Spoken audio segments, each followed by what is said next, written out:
Hey data enthusiasts, welcome back for another Deep Dives. It's great to be here. Today we're going to be looking at the limitations of some of the more traditional data integration techniques. Right. Now, for those of you out there who work a lot with relational databases, you've probably bumped up against some of these challenges. Of course. So we did a lot of research on this topic, and we're hoping to give you a really solid understanding of what those problems are. Exactly. And we're going to be focusing specifically on ETL, extract, transform, load, and enterprise service bus architectures. Yes. ESB. Uh-huh. So let's start by just getting a clear picture of the problem here before we even talk about solutions. Sure. We know that businesses these days are using more and more specialized tools to manage their data. Of course. And, we hear all the time about data silos. Right. Can you just break that down for us? What does that mean? So imagine a company with different departments. You have your sales team, your marketing team, your finance team, and each of these teams has their own set of tools and systems for managing their data. So they each have their own little island of information. Exactly, and that's what data silos are. These separate data stores that don't communicate easily with each other. Got it. And this lack of communication can create a major obstacle for businesses. Yeah. I mean, how are you supposed to get a complete view of what's happening if everything is sort of walled off like that? You can't. It's like trying to solve a jigsaw puzzle with missing pieces. To make informed decisions, you need a unified view of your data. But with data silos, that's nearly impossible. Okay, so that's the core problem. Right. How did companies traditionally try to solve this? One common approach was ETL. ETL? Extract, transform, load. Okay, I've heard of that, but give us a refresher. It's like when you're moving houses. Yeah. You pack up your belongings, transport them to your new home, and then unpack them. ETL works similarly. You extract data from various sources, transform it into a common format, clean it up, and then load it into a central repository like a data warehouse. So basically, you're creating a central hub for all your data. Exactly. Okay, that makes sense. The goal was to have all your data in one place, making it easier to analyze and generate reports. Okay, but I imagine this was not without its problems. You're right. Especially these days. Especially with the amount of data that companies are dealing with now. Right. ETL can be really slow and inflexible. Because you're constantly having to move stuff around and... You got it. Update it. It takes a lot of time, resources, and let's be honest, it can be quite costly for businesses. And not very agile. Not at all. Okay, so that's ETL. Yes. What were some of the other approaches? Another popular option was the enterprise service bus, or ESB architecture. Okay, ESB. Yeah. So let me understand what that is. Think of an ESB as a central communication hub for your applications.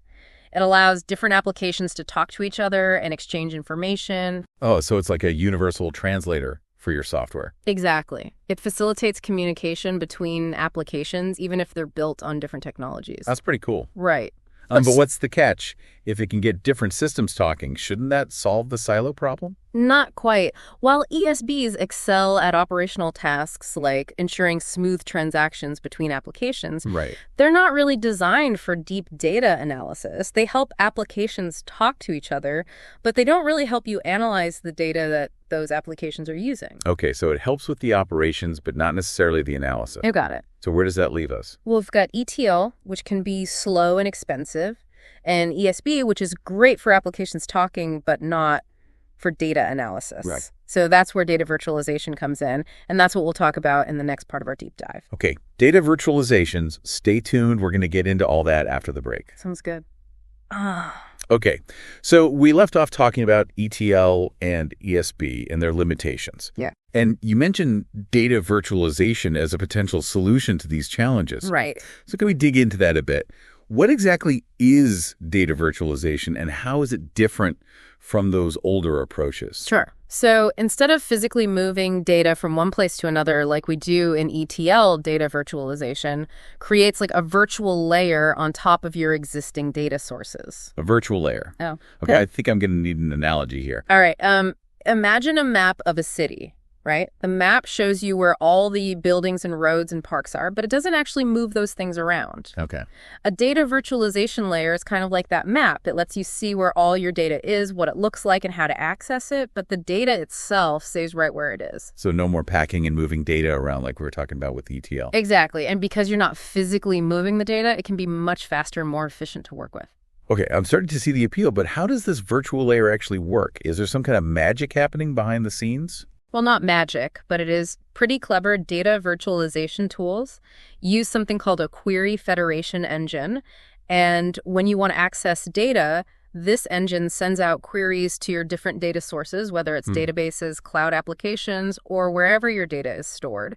Okay. And then it takes all the results from those queries and combines them into a single unified view. So I can ask one question and get information from all my different data sources without having to go to each one individually. Exactly. It's like having a single window into all of your data, even though it's actually spread across different systems. This is starting to make sense now, but I'm still a little bit skeptical. I mean, all of this sounds great in theory, but how is this actually being used in real-world scenarios?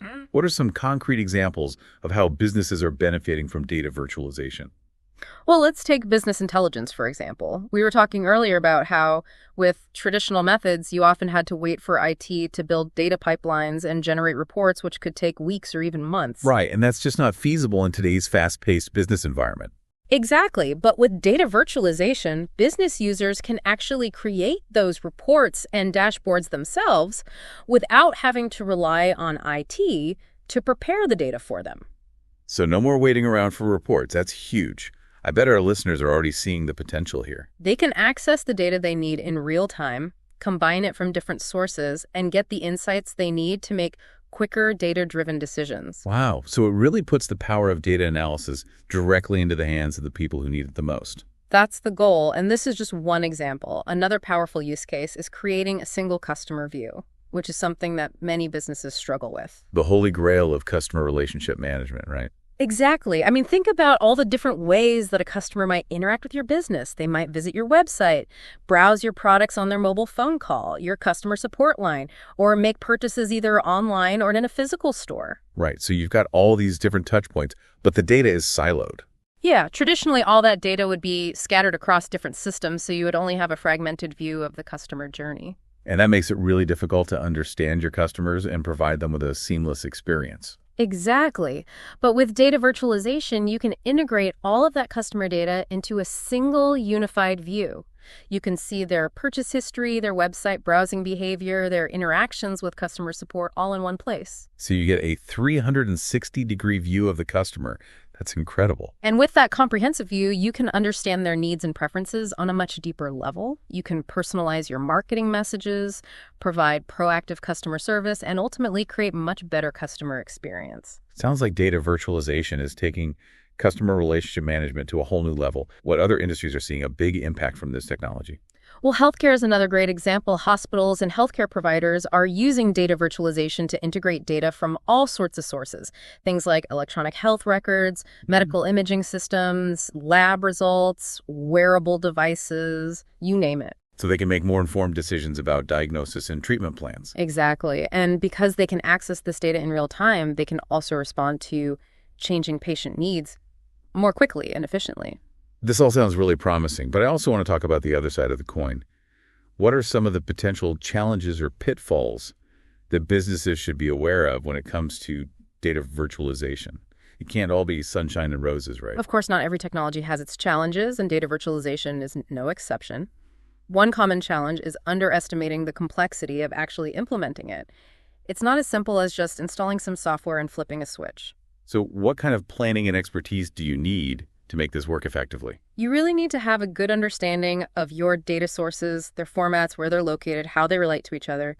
You need to define a clear data integration strategy and choose the right data virtualization tool for your specific needs. It sounds like you need people with specialized skills to make this work. You're absolutely right. You need people who understand data modeling, data integration, data governance, security, best practices, all of that. So building the right team with the right expertise is crucial. That makes sense. What other potential pitfalls should businesses be aware of?